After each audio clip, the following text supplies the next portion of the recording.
My dear friends and my dear students on my channel. Okay, so today we are going to see the section number 3 of the 12th English textbook, and in section number 3 we are going to see 3.1 summary writing. But before that, what you have to do? Remember, you have to like my videos, subscribe my channel, and please press the bell icon button so that you will receive notifications about my upcoming videos. Okay, so let's move towards the section number 3, 3.1 summary writing. आता आपल्या सगळ्यांना माहिती आहे की summary writing म्हणजे काय, पण आपल्यापैकी किती जण ते स्किलफुली करू शकतात. सो दॅट यावर्षी महाराष्ट्र शिक्षण बोर्डाने आपल्याला समरी रायटिंग हा चॅप्टर आपल्या इंग्रजीच्या पुस्तकामध्ये अभ्यासाला दिलेला आहे. यापूर्वी पण आपण समरी रायटिंगचे क्वेश्चन्स सोडवलेले आहेत आपल्या क्वेश्चन पेपरमध्ये, राईट. इफ यू रिमेंबर, प्रत्येक क्वेश्चन पेपरमध्ये आपल्या समरी रायटिंग एक पॅरेग्राफ दिलेला असतो आणि त्या पॅरेग्राफची आपल्याला समरी लिहायची असते. पण आपण काय करतो, आपण समरी न लिहिता त्याच पॅरेग्राफमधले 2-4 वाक्य इकडचे तिकडचे घेतो आणि ते आपण समरी म्हणून लिहून काढतो. But that is very incorrect. तुम्हाला त्यावर मार्क मिळत नाही. समरी म्हणजे जे तुम्ही त्या उतार्याचा सारांश आपल्या शब्दामध्ये जेव्हा मांडता, त्या उतार्याची मदत घ्यायची आहे आपल्याला, आणि त्या उतार्याचा सारांश जेव्हा आपण आपल्या शब्दात मांडतो त्याला आपण म्हणू शकतो समरी, ज्याला आपण मराठीत म्हणतो सारांश लेखन, summary writing. So let's see what is a summary writing. See, the definition is given below. A summary is a record in the reader's own words that gives the main points of a piece, such as a newspaper article, a lecture, a passage, a chapter, or even a whole book. Okay, so what is a summary? Summary म्हणजे काय की आपल्याला काय लिहायचं आहे, on words. See what is here, it is given on words. आणि on वर्ड्समध्ये तुम्हाला काय करायचं आहे, फक्त काय करायचं आहे, मेन पॉईंट्स आपल्याला त्याच्यातले लिहायचे आहेत. म्हणजे मेन आयडिया आपल्याला त्या पॅरेग्राफमध्ये काय सांगितली आहे ती आपल्याला त्याच्यामध्ये द्यायची आहे समरीमध्ये. आणि मग त्याचे एक्झाम्पल्स आपण काय काय बघू शकतो, such as a newspaper article, a lecture, a passage, a chapter, or even a whole book. आता आपण बघतो की न्यूजपेपरमध्ये मोठी बातमी असते पण त्याला खूप छोटी करून लिहिल्या जातं. सो तो समरी रायटिंगचा प्रकार आपण म्हणू शकतो. त्यानंतर आर्टिकल, खूप मोठा आर्टिकल असेल तर त्यातले महत्त्वाचे मुद्दे घेऊन त्या आर्टिकलला लहान करतो आपण. किंवा अ लेक्चर, जसं आपण एखाद्या मित्रमैत्रिणीला सांगतो की आज लेक्चरमध्ये काय झालं असं विचारल्यावर आपण थोडक्यात त्याला 1 मिनिटात सांगतो की आज सरांनी काय शिकवलं. आपण पूर्ण लेक्चर सांगत नाही आपल्या मित्राला किंवा मैत्रिणीला, बरोबर. तर त्यामुळे जे आपण आपल्या मित्रमैत्रिणीला सांगतो आपल्या स्वतःच्या शब्दात, ते झालं सारांश. अ पॅसेज, पॅसेज म्हणजे एखादा पॅरेग्राफ आपल्याला पेपरमध्ये दिलेला आहे आणि त्या पॅरेग्राफचं आपल्याला सारांश लेखन करायचं आहे, समरी रायटिंग करायची आहे. A chapter or even a whole book, एखाद्या पुस्तकाचं सुद्धा समरी रायटिंग आपण करू शकतो. म्हणजे त्या पुस्तकामध्ये मेन थीम काय आहे, मेन आयडिया काय आहे, त्या आयडियावर आधारित आपण लिहू शकतो. म्हणजे अख्ख्या पुस्तकाची समरी आपण एका पानात सुद्धा लिहू शकतो. So that is summary writing. तर जसेच्या तसे वाक्य न उचलता त्यात काय सांगितलं गेलेलं आहे हे आपल्याला लिहायचं आहे आपल्या स्वतःच्या शब्दात. That is a summary writing. Okay, got it. So आपण ते डिटेलमध्ये बघणार आहोत चॅप्टरमध्ये. त्याआधी we have to solve the ice breakers, right. So let's move towards the question. What is the first activity? Discuss in pairs and guess the correct alternative for the following. आता खाली एक ऑप्शन दिलेले आहेत 4 आणि त्या fill in the ब्लँकमध्ये आपल्याला ते त्यापैकी एक ऑप्शन निवडायचा आहे. Okay, so what is the fill in the blank? To summarise means, summarise करणे म्हणजे काय? 4 ऑप्शन खाली दिले आहेत. Put information in chronological order, to recapitulate the main points in selection, to introduce new information, to write one's opinion about selection. आता put information in chronological order म्हणजे summary writing नाही. Chronological order म्हणजे काय? सिक्वेन्समध्ये लिहिणे. That is not summary writing. Okay, so that is why it is wrong. To recapitulate the main points in selection. In selection म्हणजे जो आपल्याला paragraph दिलेला आहे किंवा आर्टिकल दिलेला आहे त्यातले मेन पॉईंट्स काय करणे? रिकॅपिच्युलेट करणे म्हणजे रिकॉल करणे. ओके, म्हणजे this option is correct. So to summarise means to recapitulate the main points in selection. Now third, to introduce new information. हे आपल्याला लक्षात ठेवायचं आहे की समरी रायटिंगमध्ये कधीही आपण नवीन इन्फॉर्मेशन सांगत नाही. जेवढी पॅरेग्राफमध्ये दिलेली आहे त्यावरच आपण समरी लिखाण करत असतो. त्यानंतर फोर्थ ऑप्शन दिलेला आहे to write one's opinion about selection. हे सगळ्यात चुकीचे ऑप्शन आहेत 2, सी आणि डी. याच्यामध्ये आपल्याला नवीन माहिती काहीही द्यायची नसते समरी रायटिंगमध्ये आणि स्वतःचं ओपिनियन तर कधीही लिहायचं नसतं समरी रायटिंगमध्ये. जेवढं आपल्याला पुरवलेलं आहे साहित्य त्यातलंच आपल्याला काय करायचं आहे? मांडायचं आहे. त्यातलं मेन पॉईंट्स आपल्याला मांडायचे आहेत. त्याच्यामुळे the correct option is B. So to summarise means to recapitulate the main points in selection. Now, the second question, the type of summary that consists of a paragraph to express the main idea is. आता type of summary that consists the main idea that consists of a paragraph to express the main idea is. So त्याला काय म्हणतो आपण? पॅराग्राफमध्ये दिलेली जी summary असते त्याला काय म्हणतो आपण? आउटलाईन म्हणतो? रॉंग. रिपोर्ट म्हणतो? रॉंग. सिनॉप्सिस म्हणतो? Wrong. So it is a written summary. The right option is written summary.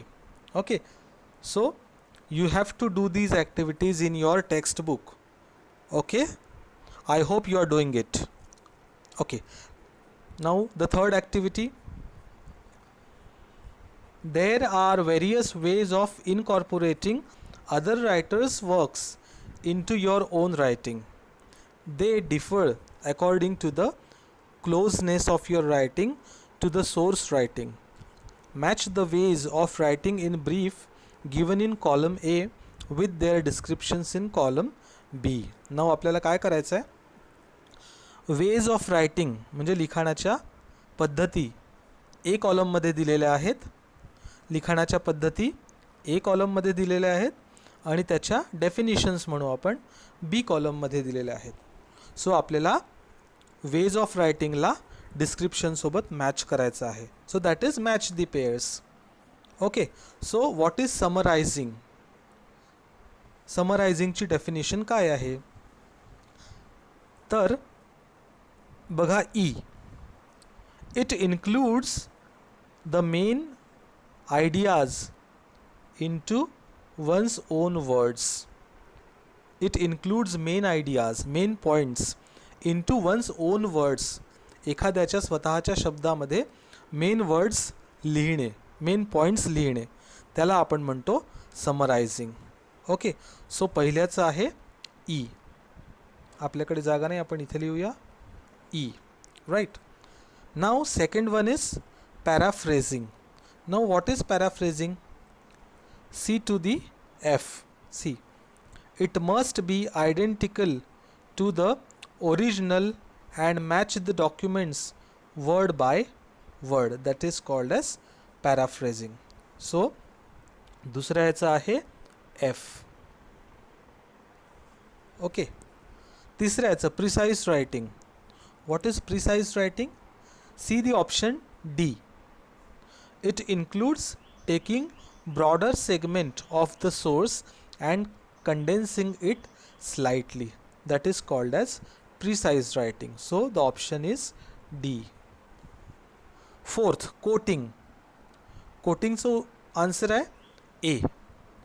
It includes not just the main idea but every detail expressed clearly and to the point. Okay, so number 4 A. Then editing. See the option number B. It includes the selection of proper lines from the given text for correction, condensation and organization. So the option is B. And then last, that is gist writing. The left option is C. It includes the most essential part or the crux of the matter. So the answer is C. So the sequence is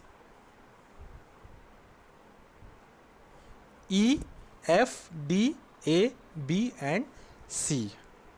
So make it in your textbook. Okay, so we have finished the icebreakers of the chapter. Now let's move towards the chapter summary writing. We'll read one by one each sentence and I'll explain you the meaning of the sentences. See now, summary writing, there is a maxim given: brevity is the soul of wit. Is one of the countless maxims coined by William Shakespeare. म्हणजे William Shakespeare नावाचा जो writer होता त्यांनी काय म्हणून ठेवलेलं आहे? Brevity is the soul of wit. म्हणजे तुमचं शहाणपण कशात आहे? Brevity, conciseness, shortness. म्हणजे तुम्ही किती कमी शब्दामध्ये जास्त सांगून जाता, that is important. It is relevant to speaking as well as writing. It is relevant म्हणजे ही जी वरची म्हण दिलेली आहे, brevity is the soul of wit, ही कशासोबत मॅच होते? स्पीकिंगसोबत सुद्धा आणि रायटिंगसोबत सुद्धा. म्हणजे ज्याप्रमाणे तुम्ही बोलता, कमी शब्दामध्ये बोलून तुम्ही तुमची हुशारी दाखवता, त्याचप्रमाणे जेव्हा आपण लिहितो तेव्हा ती आपलं लिखाणही कसं असलं पाहिजे? शॉर्ट असलं पाहिजे, कॉन्साइज असलं पाहिजे. ब्रेविटी और कन्सिजन is the cutting out of unnecessary words while conveying an idea. Okay, so what is concision or brevity? त्याचा अर्थ काय आहे? Brevity is the cutting out of unnecessary words. म्हणजे आपल्या बोलण्यातले किंवा लिहिण्यातले unnecessary, अनावश्यक वर्ड आपल्याला काढून टाकायचे आहेत, त्याला आपण म्हणतो ब्रेविटी किंवा कन्सिजन. It aims to enhance communication by eliminating redundancy without omitting important information. मग समरी रायटिंगचं सगळ्यात महत्त्वाचं ऑब्जेक्टिव्ह काय आहे? की आपली जी महत्त्वाची इन्फॉर्मेशन आहे ती कुठेही गहाळ व्हायला नको, ती इन्फॉर्मेशन, ती माहिती हरवायला नको. म्हणजे जे आपण समराईज करणार आहोत, जे आपण सारांश लेखन करणार आहोत, त्यामध्ये महत्त्वाच्या बाबी या कुठेही निघून जाता कामा नये. मग आपल्याला काय काढायचं आहे त्याच्यातून? एलिमिनेटिंग रिडंडन्सी. रिडंडन्सी म्हणजे तोचतोपणा ज्याला आपण म्हणतो, किंवा अनयुजफुल वर्ड्स जे आहे ते आपल्याला एलिमिनेट करायचे आहे, म्हणजे काढून टाकायचे आहे. Without omitting important information. Important information न काढता, ओमिट करणे म्हणजे न काढता, आपल्याला काय करायचं आहे? त्या पॅराग्राफमधली महत्त्वाची इन्फॉर्मेशन आपल्याला मेन पॉईंट्समध्ये मांडायची आहे. Okay. Summary writing is one of its kind that has been described as one of the elementary principles of writing. So if you have to practice the writing, then you should start with the summary writing. Okay, म्हणजे तर तुम्हाला रायटिंगची practice होईल. म्हणजे त्यांचं असं म्हणणं आहे की elementary principle of writing, summary रायटिंगचा जर आपण विचार केला तर ते कसं आहे, elementary principles of writing. Elementary म्हणजे अगदी सुरुवातीचं, ज्याला आपण बेसिक म्हणतो. सो समरी रायटिंग हा रायटिंगचा बेसिक प्रकार आहे. To speak what is required and to write what is necessary is a requisite towards the development of language skills. मग जर आपल्याला लँग्वेजच्या स्किल्स डेव्हलप करायच्या असेल तर आपल्याला काय माहिती पाहिजे की बोलण्यासाठी काय गरजेचं आहे आणि लिहिण्यासाठी काय गरजेचं आहे, हे आपल्याला माहिती असलं पाहिजे. तरच आपण काय करू शकू, आपल्या लँग्वेज स्किल्स डेव्हलप करू शकू. बरोबर. म्हणजे आपण बोलत असताना काय बोलल्या गेलं पाहिजे, कोणते शब्द आपण गाळले पाहिजे, कोणते शब्द वापरले पाहिजे, आणि लिहित असताना सुद्धा कुठले शब्द आपण वापरले पाहिजे आणि कुठले गाळले पाहिजे, हे जोपर्यंत आपल्याला कळणार नाही तोपर्यंत आपल्याला समरी म्हणजे काय किंवा समराईज करणे म्हणजे काय, सारांश लेखन आपल्याला कळणार नाही. It is important to be brief in the written expression. It is important to be brief. Brief म्हणजे short in written expression. Written expression म्हणजे जेव्हा तुम्ही लिखाण करत असता तर त्या लिखाणामध्ये सगळ्यात महत्त्वाचं काय आहे की तुम्ही कसे असल्या पाहिजे, ब्रीफ, शॉर्ट. ओके. डिटेल्डमध्ये प्रत्येक गोष्ट सांगण्याची गरज नसते किंवा लिहिण्याची गरज नसते. त्यामुळे लिखाण करत असताना तुम्हाला शॉर्ट असणं महत्त्वाचं आहे, कॉन्साइज असणं महत्त्वाचं आहे.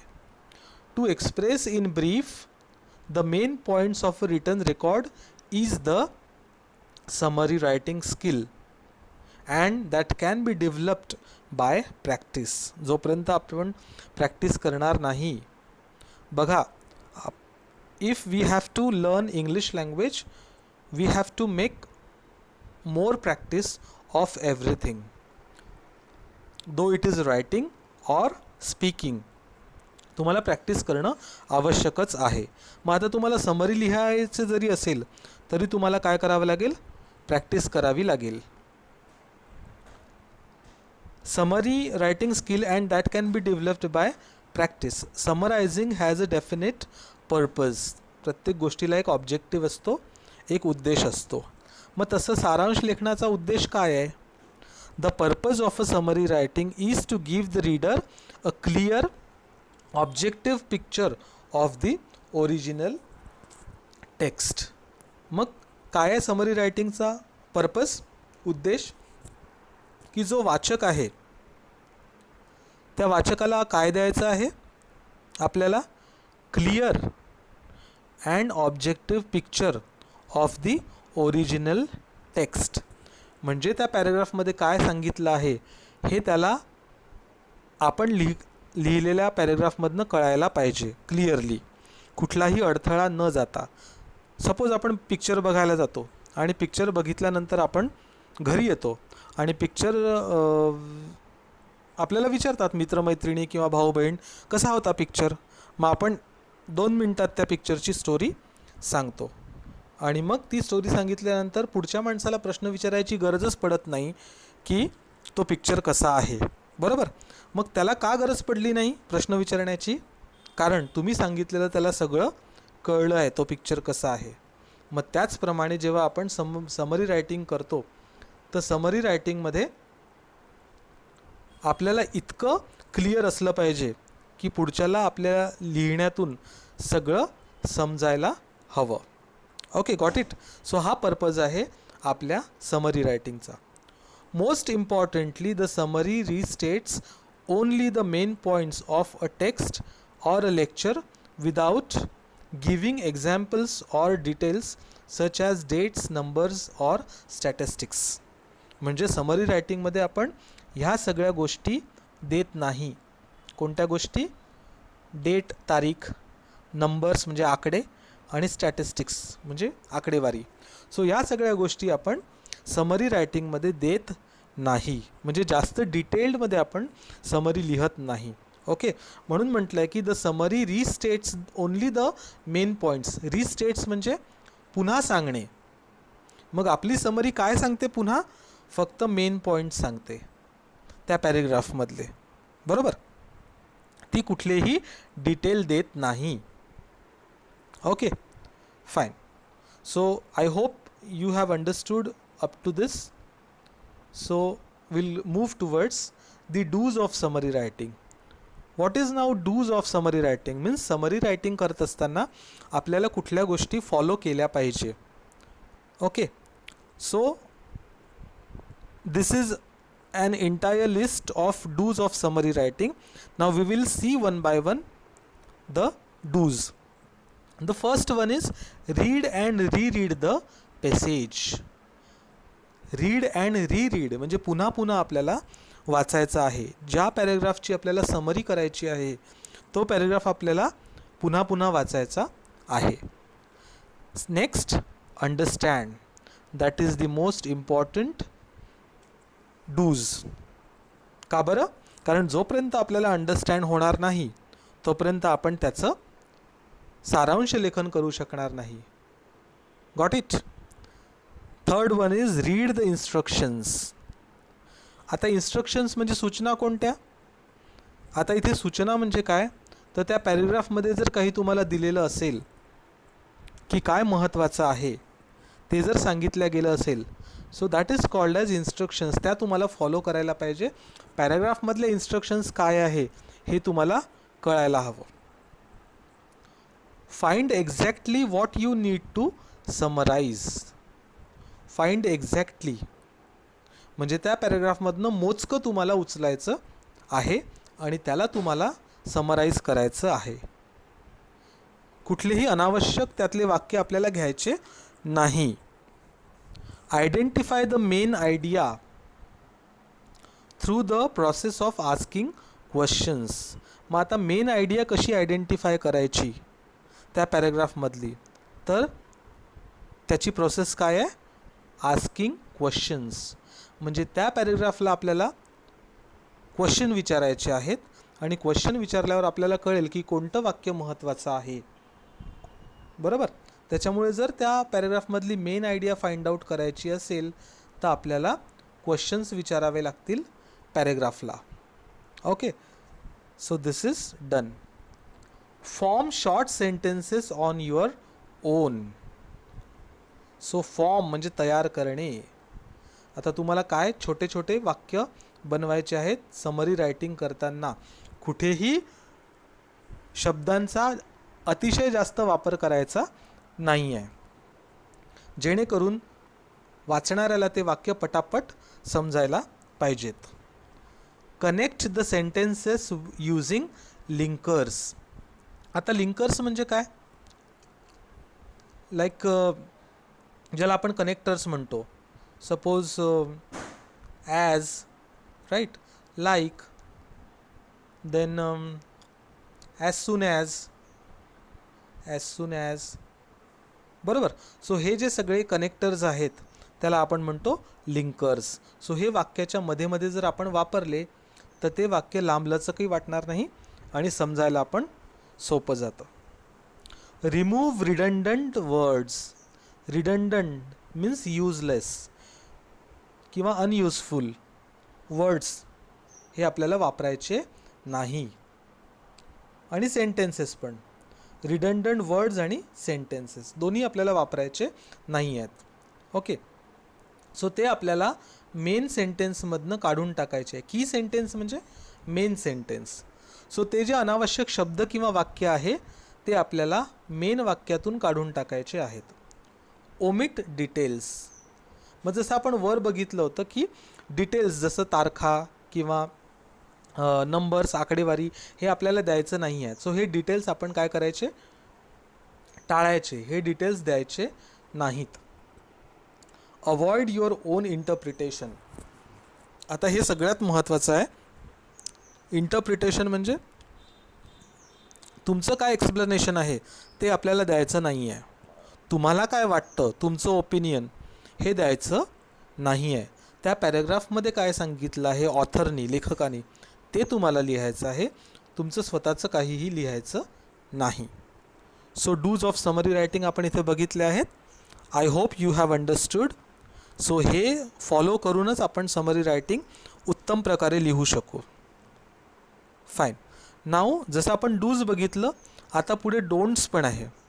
म्हणजे वर आपण बघितलं काय करायला हवं, आणि आता इथे आपल्याला बघायचं आहे काय करायला नको समरी रायटिंग लिहत असताना. सो समरी रायटिंग लिहत असताना डोंट इन्क्लूड. काय इन्क्लूड करायचं नाही आहे? काय इन्क्लूड करायचं नाही आहे? तर एक्स्ट्रा इन्फॉर्मेशन जी आहे ती इन्क्लूड करायची नाही आहे. बरोबर आहे. सो हे तुम्हाला करायचं नाही आहे. त्यानंतर एक्सक्लूड म्हणजे गाळणे किंवा सोडून देणे. सो आपल्याला काय गाळायचं नाही आहे? महत्त्वाची इन्फॉर्मेशन जी आहे ती गाळायची नाही. बरोबर. म्हणजे डोंट इन्क्लूड, डोंट एक्सक्लूड. बरोबर. Don't include the unuseful information आणि डोंट एक्सक्लूड यूजफुल इन्फॉर्मेशन. बरोबर आहे. त्यानंतर डोंट ॲड. काय ॲड नाही करायचं आहे तुम्हाला? काय ॲड करायचं नाही आपल्याला? एक्स्ट्रा इन्फॉर्मेशन असेल काही तर ती ॲड करायची नाही, किंवा एक्स्ट्रा पॉईंट असेल त्या पॅराग्राफबद्दल तुम्हाला जर आणखी काही माहिती असेल तर ती ॲड करायची नाही. त्यानंतर डोंट कमेंट. काय कॉमेंट करायचं नाही आहे? तुमच्या स्वतःचं मत तिथे मांडायचं नाही आहे. So don't comment. तुमचा सल्ला द्यायचा नाही आहे, तुमची ॲडवाईस द्यायची नाही आहे. ओके. किंवा तुमचं मतही मांडायचं नाही आहे. Don't give examples. मग आता इथे काय करायचं आहे?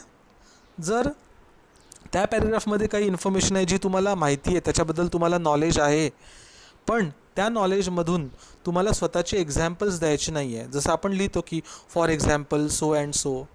सो हे आपल्याला त्याच्यामध्ये ॲड करायचं नाही आहे. कारण समरी लिहित असताना आपण कमीत कमी शब्दांचा वापर करतो. त्याच्यामुळे जर आपण आपलं आणखी ॲड केलं तर तो पॅरेग्राफ आणखी वाढत जातो. त्याच्यामुळे आपल्याला एक्स्ट्रा काहीही त्याच्यामध्ये ॲड करायचं नाही आहे आणि महत्त्वाचं काहीही त्याच्यातून गाळायचं नाही. त्याच्यामुळे आज आपण डूज अँड डोंट्स बघितले समरी रायटिंगचे. आता उद्या आपल्याला काय करायचं आहे? त्यांनी एक खाली एक्झॅम्पल दिलेलं आहे समरी रायटिंगचं. सो हा पूर्ण पॅराग्राफ आहे समरी रायटिंगचा. तिथे बघा question, as an example let us take an article for summary. तर आता हे खाली दिलेलं जे आर्टिकल आहे लर्निंग डिसेबिलिटीचं आर्टिकल, हे तुम्हाला वाचायचं आहे. कुठपर्यंत आहे हे? हे बघा इथपर्यंत हे आर्टिकल आहे. हे तुम्हाला वाचायचं आहे. ओके. आणि use the following steps for summary writing. आणि त्याची समरी लिहत असताना कुठल्या स्टेप वापरायच्या आहे त्या त्यांनी खाली दिलेल्या आहेत. Step number 1, read the article twice. 2 वेळा ते आर्टिकल वाचायचं आहे. त्यानंतर दुसरी स्टेप काय दिली आहे? Ask questions about the purpose of writing. म्हणजे वरचा आर्टिकल लिहिण्यामागचा उद्देश काय आहे याबद्दल प्रश्न विचारायचे आहे आपल्याला स्वतःलाच. त्यानंतर तिसरी स्टेप काय आहे? Identify the main idea. त्यातली मेन आयडिया कोणती आहे त्या पॅराग्राफमधली ती वाचायची आहे. त्यानंतर write the first draft. Write the first draft म्हणजे काय करायचं आहे? पहिल्यांदा एक रफ ड्राफ्ट आपल्याला तयार करून घ्यायचा आहे आणि मग त्याच्यातून 5व्या स्टेपवर काय सांगितलं आहे? Revise your first draft and edit it. मग जो तुमचा पहिला ड्राफ्ट आहे त्या ड्राफ्टला काय करायचं आहे? 5व्या स्टेपमध्ये करेक्ट करायचं आहे, एडिट करायचं आहे. आणि 6वा राईट द फायनल ड्राफ्ट. आणि मग ते करेक्ट केल्यानंतर हा जो तुमचा फर्स्ट ड्राफ्ट आहे तो तुम्हाला फायनल ड्राफ्ट करायचा आहे. आणि खाली समरी दिलेली आहे वरच्या पॅरेग्राफची. सो ती समरी तुम्हाला वाचायची आहे. केव्हा? जेव्हा तुम्ही वरचा पॅरेग्राफ आर्टिकल वाचाल, हे पूर्ण आर्टिकल वाचल्यानंतर तुम्हाला काय करायचं आहे? याची समरी वाचायची आहे. आणि ते पॉईंट लक्षात घ्यायचे आहे की त्यांनी समरी कुठल्या पॉईंटच्या बेसिसवर लिहिलेली आहे. Okay, got it. सो ही समरी जी आहे ही केव्हा वाचायची? वरचं आर्टिकल वाचल्यानंतर ती समरी आपल्याला वाचायची आहे. सो तुम्ही 2 वेळा ते आर्टिकल वाचा आणि मग खालची समरी 2 वेळा वाचा आणि मग त्या समरीतून कोणते महत्त्वाचे पॉईंट्स वरच्या आर्टिकलमध्ये आहे ते तुम्ही अंडरलाईन करू शकता. सपोज इथे दिलं आहे की समरीमध्ये बघा, पहिलं वाक्य दिलं आहे, learning disability is an umbrella term for many learning problems. आता हे एक वाक्य त्यांनी स्टार्टिंगला घेतलं आहे. तर आपण हे वाक्य बघूया की वरच्या आर्टिकलमध्ये आहे का कुठे. ओके, मग त्यांनी काय काय घेतलं आहे त्या याच्यातनं. हे बघा इथे दिसतं आहे आपल्याला ते वाक्य, learning disability is an umbrella term for a wide variety of learning problems. बरोबर आहे. म्हणजे हे वाक्य महत्त्वाचं असल्यामुळे त्यांनी घेतलेलं आहे. ओके, सो असं तुम्हाला बघायचं आहे की कोणते वाक्य त्यांनी त्याच्यातून घेतलेले आहेत आर्टिकलमधून समरी लिहित असताना, आणि ते वाक्य तुम्ही आर्टिकलमध्ये काय करायचे, अंडरलाईन करा. म्हणजे तुम्हाला कळेल की what is summary writing. Got it. Okay, so ह्याच्यानंतर आपल्याला ब्रेनस्टॉर्मिंग सेशनकडे वळायचं आहे. ते आपण नेक्स्ट व्हिडिओमध्ये बघूया, समरी रायटिंगचं ब्रेनस्टॉर्मिंग सेशन. त्याआधी तुम्हाला मी जो होमवर्क दिला आहे तो करायचा आहे की समरी जी ही आहे या समरीला तुम्हाला काय करायचं आहे, आर्टिकलमधून फाइंड आउट करायचं आहे की कोणते कोणते वाक्य त्याच्यातून इकडे घेतलेले आहेत. Okay, so I think you have understood the summary writing very well through my video session. If you didn't understand the summary writing, you can watch the video again and again. And please like my videos, subscribe my channel and press the bell icon button to get the notification of the upcoming videos. Thank you for listening my videos very patiently and consistently. Have a nice day. Goodbye.